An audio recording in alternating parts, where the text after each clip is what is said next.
Hello everyone. Today we are talking about managing COPD or chronic obstructive pulmonary disease.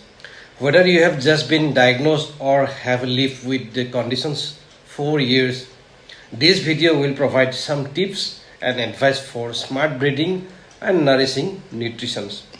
COPD is a long-term lung disease that causes obstructions and make it hard to breathe.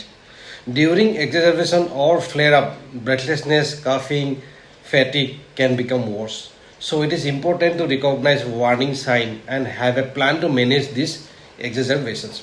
First, let's talk about smart breathing. This means to become aware of your breath and using conscious breathing technique to help to manage your symptoms. Take an extra 5 seconds before inhaling and 5 seconds before exhaling. By doing this, you will be forced to yourself to slow